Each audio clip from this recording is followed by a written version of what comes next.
आपल्या भांडायला आलेलो नाही, परंतु राज्याच्या मुख्यमंत्र्यांना पदावर राहण्याचा अधिकार नाही, ही आमची छावा संघटनेची मागणी आहे. आम्ही आज प्राथमिक स्वरूपामध्ये आज तुम्हाला पत्ते आणलेले आहेत कृषी मंत्र्यांना, तुम्ही पत्ते द्यावे आणि त्यांना घरी बसून खेळायला सांगा.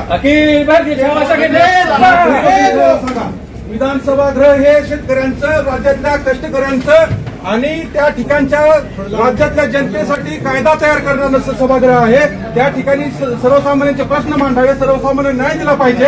त्या ठिकाणी पत्ते खेळायची जागा नाही. ती आपल्या पक्षाचे ते आमदार आहेत, तुम्ही त्यांना मंत्री केले, त्या मंत्र्याला अजिबात पदावर ठेवू नका.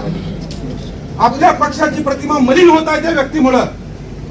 आमचं ही म्हणणं आहे. पण जे म्हटलेलं ते निवेदन आमचं, आणि तुम्ही तात्काळ त्याच्यावरती कारवाई. एक मिनिट, बरोबर आहे, तुम्ही थांबा ना, मी निवेदन आपण निवेदन स्वीकारून त्यांना तात्काळ कारवाई करावी. धन्यवाद. कृषी मंत्र्याचं कृषी मंत्र्याचं करायचं काय? कृषी मंत्र्याचं करायचं काय?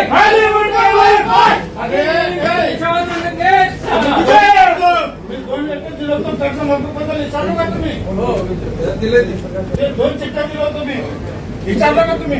बोलायची तयारीच नाही. काय मग बोलायची तयारी नाही? कृषी मंत्र्याचं कृषी मंत्र्याचं तिला आपण दोन चिठ्ठ्या दिल्या होत्या, त्यांचं काय बी उत्तर आलं नाही, आपल्याला सभेत बी आलं नाही. पत्ते फेकलेले आहेत, काय कारण होतं आणि घोषणाबाजी देखील केली तुम्ही? नाही, आम्ही तटकरे साहेबांच्या अंगावर पत्ते फेकलेच नाही. ज्या पक्षाचे कृषी मंत्री या राज्याला लाभलेले आहेत, अतिशय निष्क्रिय कृषी मंत्री माणिकराव कोकाटे हे वारंवार शेतकऱ्यांच्या जखमीवर मीठ चोळायचं काम करतात. माणिकराव कोकाटे हे शेतकऱ्यांबद्दल वाईट शब्द वापरतात, शेतकऱ्यांना माजुरे असा शब्द वापरतात. आणि ज्या व्यक्तीवर राज्याच्या एवढ्या मोठ्या पदाची जबाबदारी आहे, शेतकरी हा देशाचा कणा आहे, आणि त्या राज्याचा कृषी मंत्री जर विधानसभागृहामध्ये अतिशय पावित्र्य असणारं सभागृह, त्याचं पावित्र्य जपलं पाहिजे, त्या सभागृहामध्ये जर पत्ते खेळत असतील तर आमचं संघटना म्हणून, छावा म्हणून, शेतकऱ्यांचे लेकरं म्हणून, शेतकऱ्यांचे पोरं म्हणून आमचं कर्तव्य आहे त्या पक्षाच्या अध्यक्षाला पत्ते आम्ही आज भेट दिली. आणि ती भेट देऊन त्यांना सांगितलं की त्या पदावरून त्या व्यक्तीला हटवा आणि हे पत्ते त्यांना खेळायला द्या, जेणेकरून त्यांनी घरी जाऊन खेळावं.